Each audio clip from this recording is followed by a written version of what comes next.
the second day morning session of this conference. So, from my position of chair, I would like first of all to thank you once more, INEGI, for hosting this conference, and to the UNSD for the organization of it.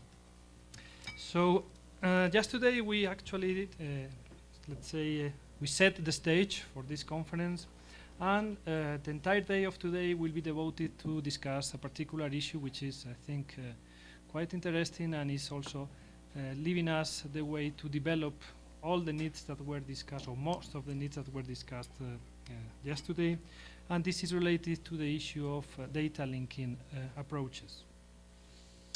So I would say that microdata linking is a way to face a problem or a situation where we have two, let's say, diverging pressures on the side of, or on the shoulders of statisticians. So on one side we have the pressure to produce, as we said, that we have seen just today, more information, to measure more complex situations and phenomena, and also to continue producing the existing statistics that we produce with high or higher quality, I would say. And on the other hand, we have another pressure, which is the pressure to do this with the same resources, or with even less resources than we have now, so we have to be more efficient, and also at the same time the pressure to, as it was mentioned yesterday, not to impose new burden on our respondents. So somehow microdata linking or microdata approaches are giving a solution to this difficult equation. Obviously, it's not giving all the solutions, and it does not imply that it doesn't have a burden. It has a burden as well, as we will see in some of the examples we are going to describe today. But I think, and this is also a personal belonging, that this is also a right way to go in order to, as I said, provide some solutions. Once said that, I would like to go to the agenda of today. As I said, the microdata approaches session will take the entire day of today. I will chair the first session, the morning session, and my colleague from WTO, Hubert Skite, will chair the second session, the afternoon session.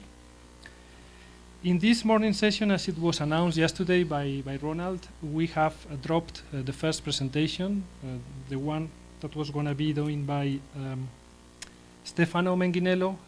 He excused himself because he had a sick problem, so we will not tackle this issue. And then we will start with the presentation that Ronald is going to make, replacing Peter Bernilsson, about business functions. Then we will have a presentation from Professor Gerefi about the combination of the global value chain and global input-output approaches, where he will tackle the issue also of classifications and data sources for global value chains. And then we will come into, I would say, two national examples of these data linking approaches. First, we'll have the example from Costa Rica, and then we will have a presentation from Mexico. So I think we can go on with the first presentation of the morning, which, as I said, will be made by Ronald on behalf of Peter Bernilsson. So I don't think I need to introduce Ronald. You know him very well. So Ronald, you have the floor. Thank you.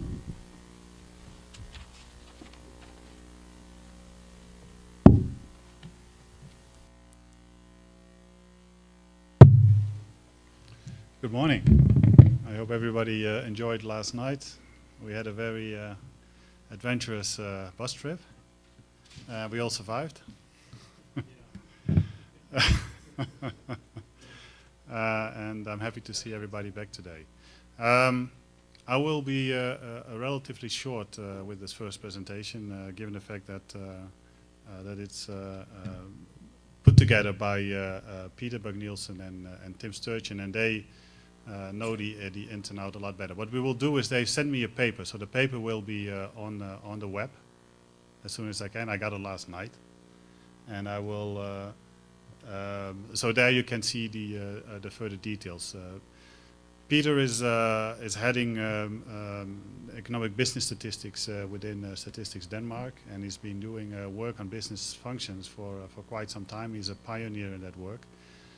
Tim Sturgeon has been doing this from a research perspective in the US. Has also worked on business functions for a while within the context of global value chains and globalization issues.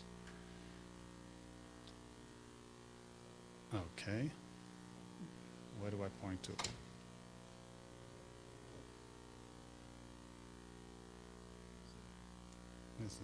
That's better. Okay. Before I start with the actual presentation, what Peter also sent me is that there was in the high-level meeting of European statisticians just last week. They usually have a memorandum. They met in Riga, so it is the Riga memorandum. And one of the main topics of the discussion was globalization, or measurement of the globalized economy. And what I'm highlighting here, and I hope you can read that a little bit, is the last part of it. We will also put this Riga memorandum. It's 3 pages. We'll put it on the web so you can read it. It fits right in with what we are doing this week. It's actually full support of the directions we are taking this week. And to indicate the 5 points they've made, one is on this regular production of consistent and harmonized primary statistics on international transactions and structural business statistics. They highlight the Europe Group register as a backbone. This is from the European perspective, because these are European heads of offices. And then the efficient reuse of existing information through data integration methodologies and so forth. This is the microdata linking effort. Then points 4 and if I can use this. Yep. The points 4 and 5. Point 4 is on the measurement of trade and value added around the world input-output table. So they had put this as one of the outputs. And then improved reliability is necessary and so forth. So we have to work on the inputs to this. And then finally, the point number 5, which leads into this presentation, is that a joint use of classifications throughout business and international transaction statistics, accompanied by the modernization of classifications towards services and new initiatives. And one of the new initiatives is the definition of business functions. So they also recognize this as a work area.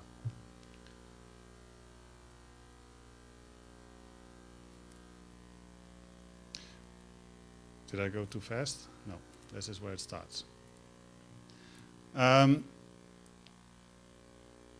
the overall view Peter and Tim gave to this presentation was, you have the macro, and they put this on the trade and value added, international input-output data sets, and the micro data. There's the enterprise establishment level statistics, with, for instance, the business function surveys and improvement to business register administrative data, and point out that what they would like is that they should be more connected from both sides, both from surveys to input-output and from the input-output using more of the basic data. I have 2 slides here on the concept of business functions for those who are not familiar with this. The idea behind business functions is to relate better to what companies are doing. And they split the functions of the business into core and support. And the core business functions are the ones that are from which they would like to make their money. Right? So goods and services intended for the market, that's where the core function is for. They produce revenue. I think that is the main distinction between the core function and the support function, is that the core function is the ones that produce revenue, whereas the support functions might support getting the core products out, but they're not in itself being used to be sold. The core primary function could be associated with the activity or enterprise. So the intent of this presentation, the intent of the paper is to link business functions to existing international classifications. So they're trying to link the core business function to ISIC, and they will try to link the support functions to services products. So for instance here, core function could be making footwear, producing software, and products for the market. So the support business functions, so business support services are not intended for the market. Here it says it only represent cost. Well, I guess they add into producing the core output, and cannot be associated with the activity of the enterprise. And what they indicate is that support functions usually carried out within the enterprise, but you will see that they will make the breakdown of how this can also be insourced. Examples are IT, research and development, and transport services for internal use. What they wanted to exclude, and this is a little different from earlier papers you might have seen, what they wanted to exclude from the support services is services requiring large external scale, so as telecommunication and passenger transport. So those things they would not include under the support functions. Neither would they include infrastructure services such as wastewater treatment and cultural and recreational services. This is what I got, and this is very not easy to read. There are 5 columns with the 5 surveys which has been done over the years. Now what I did is I made it a little larger. So I hope you can read this.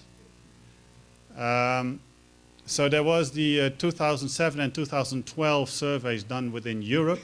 Those are the, well from my perspective, to the left. And right in the middle is the survey which was done in the US. And then the fourth one is the one which was done in Canada.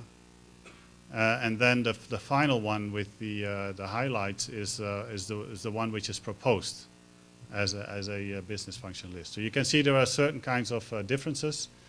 One of the ones that Peter and Tim wanted to point out is that they would like to have actually the core functions broken down in 2, and the ones which is mainly for production of goods, and one was mainly for production of services as a core business function.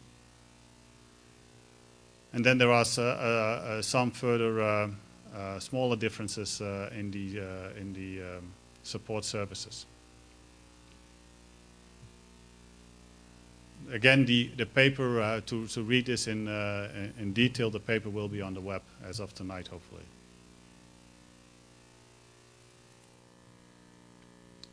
This you might also be familiar with is how sourcing could be done from business functions. So both core and support functions could be done internally. So this is the domestic sourcing, internal sourcing, the top left quadrant. Or they could source it domestically, which would not be done in-house, which is the left bottom quadrant, but it would be done within the country. Now on the right side is the ones which would be done outside of the country, which could be either in an affiliate, which is the top right for me quadrant, or could be outside of an affiliate, and that's the one on the bottom at the right side. So these are the ways of looking at how a business operates and tries to be cost effective by outsourcing some part of their operation.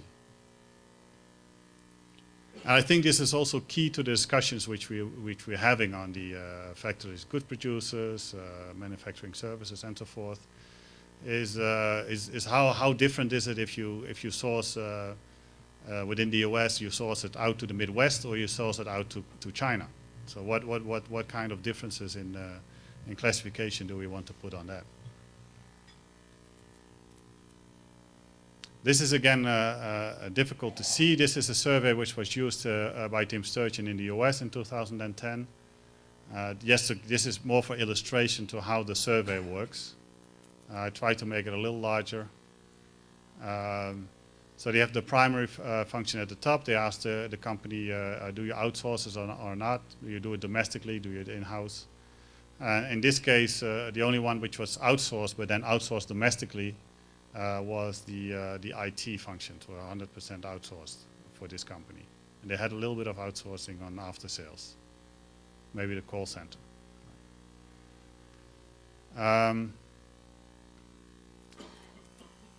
These are some of the numbers they got from the US survey, also for illustration, because I cannot even explain exactly what all these numbers mean.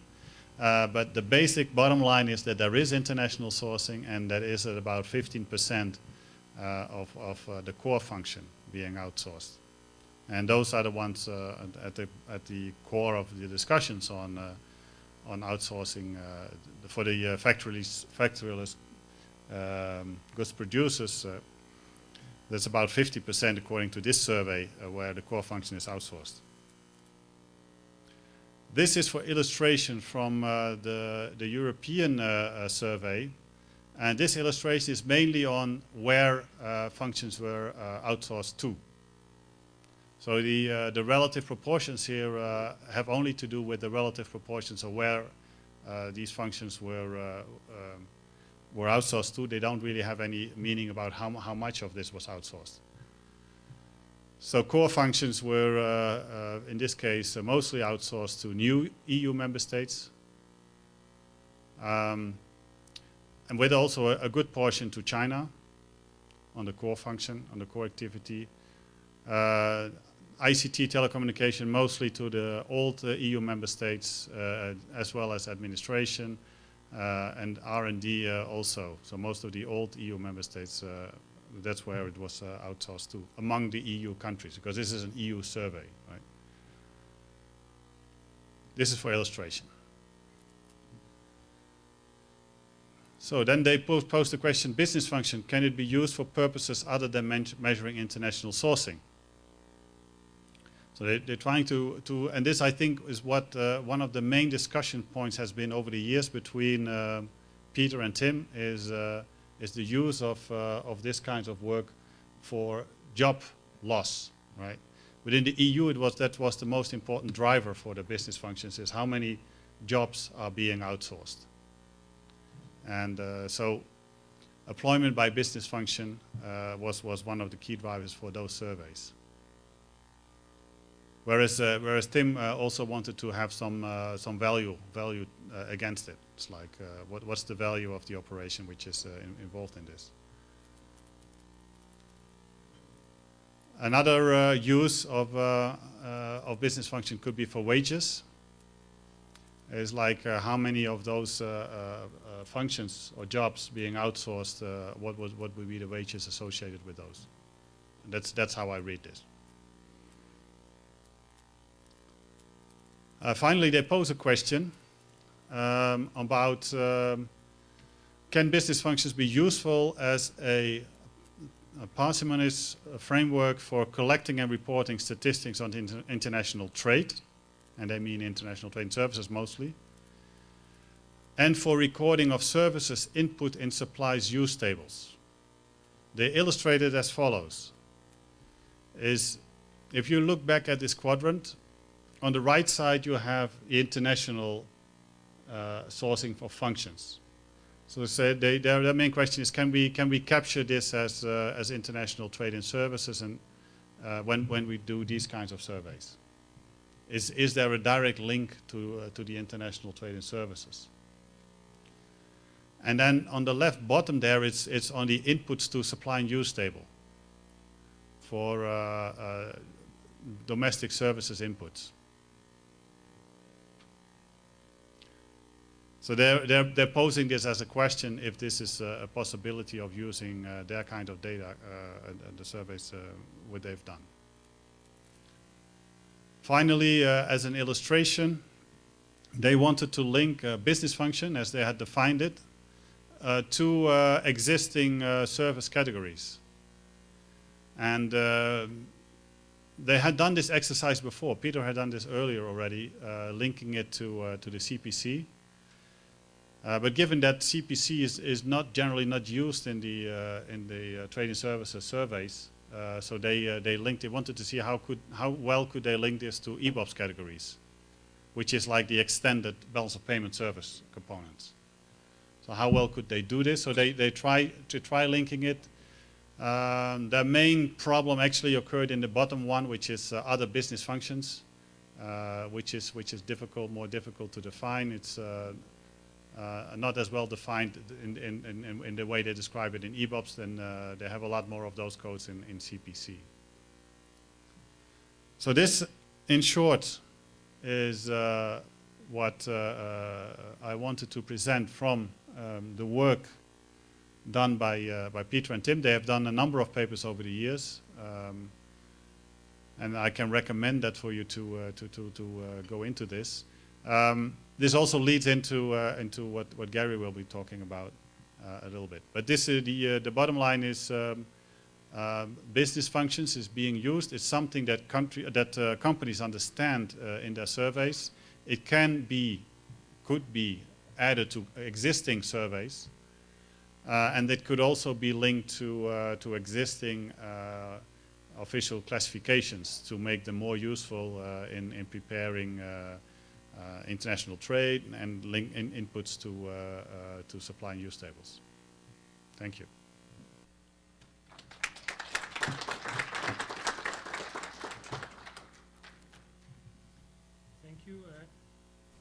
Thank you, Ronald, for this interesting presentation. So, also for introducing to us the conclusions of the DGINS, the meeting of the presidents of the National Statistical Institutes of the Member States of the European Union. So from my position as representative of Eurostat, I could say that this is also an important issue for us because, as you have seen from these conclusions, we are certainly pushing forward to use business functions as one of the key elements for further developing the collection and compilation of business statistics. So also we have some experience. It has been mentioned by Ronald that we have performed already 2 surveys on international sourcing using this business functions classification with a limited scope, in the sense that we try to reduce somehow the breakdown by having core business function and 4, 5, 6 supporting functions. But the experience has been quite positive. As I mentioned also just today, the respondents understood well this way of classifying their activities. And the idea now is to pursue in this direction and even trying to define the regular data collection based on business functions in the future. One point that also concerns a little bit myself is the fact that, because I've seen the extension or let's say the further breakdowns proposed in the document, not to make this too complicated, because as I said, when we designed the questionnaires for the previous surveys, we try to keep these breakdowns relatively simple. But if we go into a very complicated level of breakdowns and granularity, it makes this less useful. Okay, but this is a comment, so I will now maybe open the floor for questions and remarks from your side. So, there, and then.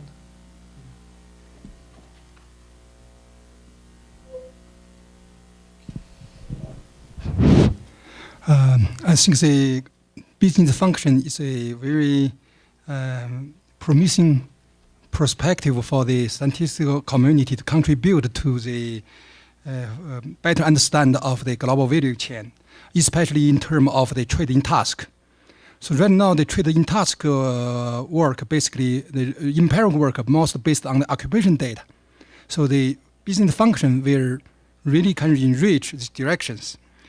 My question here is, I read a little bit of this literature. What I see is basically the survey is asking about the percentage of the firm of the enterprise to conduct this business function as their business activities. But in order to try to put into the SUT or other quantitative type work, we need a value. For example, for the core business functions, for example, they are associated with cost and with revenues. Is those data is collected in the survey or haven't collected yet? That's the first question. The second question is about, so right now you say leading by Europeans, especially Denmark, then United States also starting to do this, just starting doing this. How the time span, this can be extended to developing countries. So that's two questions. Thank you.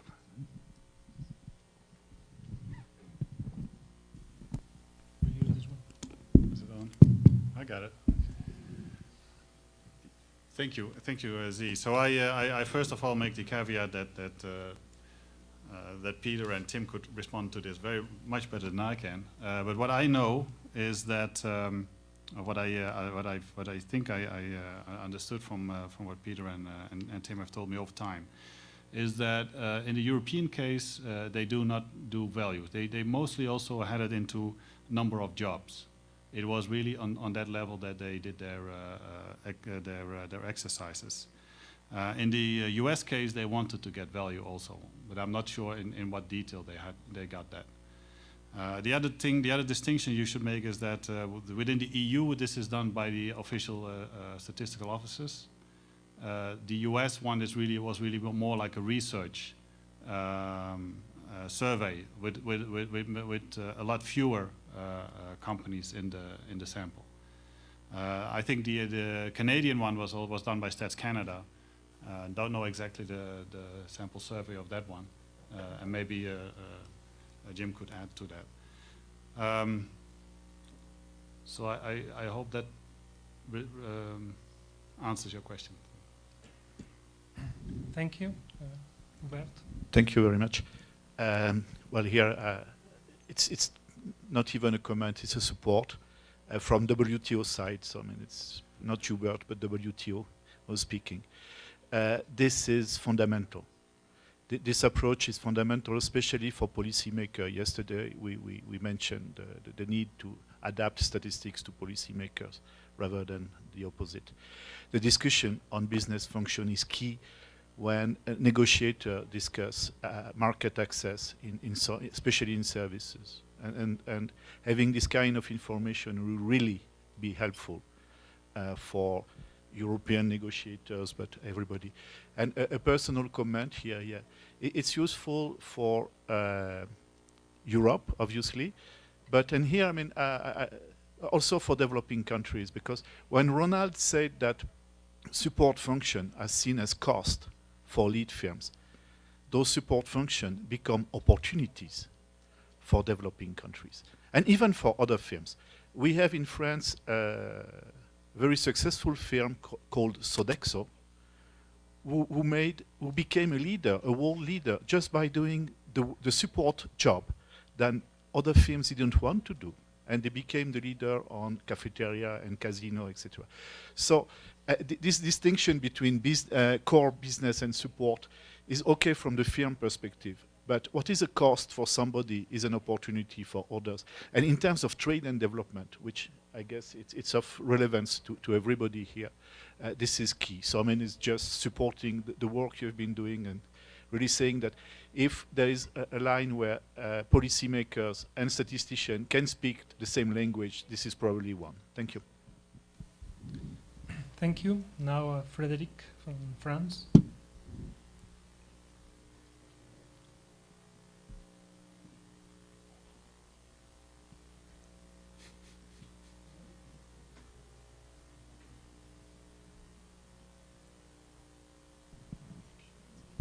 Yes, there's a question of translation. So I totally agree with the approach of business function. And it has proved that it could be very effective. But it has proved also there are problem of misunderstandings. So I agree. I showed the misunderstanding by enterprises And third, I will say core is not a function. Core activity is not a function. And there is a confusion. From one part, we have to distinguish core and support. And on the other part, we have several functions. And I showed the example.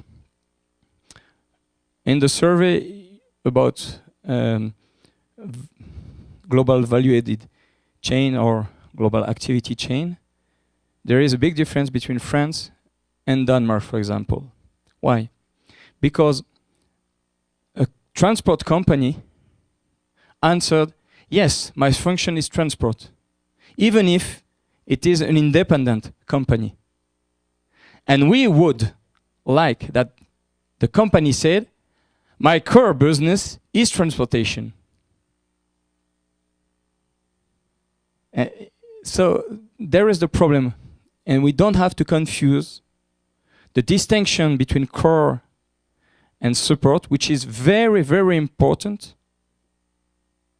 and which is related also to the topics discussed in the end of the day yesterday, and the classification by business function, which could be very, very useful. And last remark, it is also related to the way that we cut in pieces or in boxes the value-added chain or the activity chain. Because there is something not very clear between revenue or market-oriented. Take an affiliate in a country which works for its parent company. The affiliate will take revenue from its activity, from the company, but it does not work for the market. So I think that we have to elaborate a little bit more, because we want two things, and if we confuse the both, it will not work. Or the interpretation will not be comparable from one country to the other one country, because the cultural understanding of the question would be different. So I support very much the business function approach, the classification, but we need some two important problems to solve. Thank you. Thank you, Frederick. So, Roland, you want to react? Let me react, Frederick. I think I will bring this back also, of course, to Peter and Tim. I have two remarks on the transportation. So first, if this is the activity which gives them revenue, they should really see it as their core function, right? So but I think that Peter and Tim recognized when you remember the slide I showed the support functions, and they started making exceptions. And one of the exceptions was on the transport. So I don't know within their discussions also if that how that related. But basically, if this is their main function, which gives them, or what it gives them the main revenue, then it should have been classified as the core business. On the affiliates, this is so from the mother company, they would have seen it as the support function. From the affiliate, if it would be in the sample, that's their core function. Could be their core function, depending on what it is. So they would answer these questions as differently. So we have discussed with Peter also to see if because this was done mostly in Europe, how would this work if we do the same survey, or if we associate us with India and in China and have them do the survey for us to see if we can complement that. We've discussed it a number of times. It hasn't been done yet. But we would like to see with India and with China to see if we could set that up and have the counterpart business function survey done at their side. Yeah, maybe I'll just say a few things about the Statistics Canada survey and sort of how we're using it. And it's correct, that survey really gives us some percentages of firms that are outsourcing and where they're outsourcing, and that's very useful. But in terms of constructing any sort of accounts going forward, we're missing the data. But where we found this very helpful is what it allows us to do is identify those firms within our business universe that are engaging in this activity. And then we can be very strategic and then going out and collecting the information. So it's almost like a two-stage sampling approach where we're able to first identify the firms engaged in this activity. Then we can go out and say, okay, well, instead of surveying the entire universe to figure it out, we already know who they are. Now we can get the information from them. And in fact, many times we don't have to go out and survey the additional information. It really involves linking information that we have from different databases together to give us a fuller picture. So the way we viewed this in terms of helping us understand who's a factory goods producer, what are they doing, the SIBS survey that we ran gives us sort of a stratified list of players, and then we can go through our different surveys, different instruments, and collect data to sort of build up, the revenues, the exports, the research and development that's going on. And so that's where we found it very useful in guiding us in that way, and I think be a lot more efficient as we move forward in trying to get some of this data, because that's really going to be an important thing going forward. Is we're going to need more data. We're going to have to be very efficient in how we get that data, and we found the SIB survey helped us out in that regards. Thank you. I think that this is also quite important because we cannot simply stop on, okay, we have the business function, we will make an international survey on sourcing, but as we did, and I will present this also tomorrow, I think tomorrow afternoon or in the morning, we go a step beyond and we made some kind of microdata linking exercises with the structural business statistics, with trade statistics, and we were able to raise some conclusions comparing the two sources. So it's not that we have only this kind of surveys, but we also make this linking with other data sources. So, is there any other comment you would like to make? I don't see anything from the floor. So, well, I would like to thank you again, Ronald, for the presentation. I think we have good support from the audience to go ahead with the business functions classification. I will relay it to the office. Yeah, and this is something also to maybe push forward within the Friends of the Chair group. Okay, thank you. So I would like to make an applause again.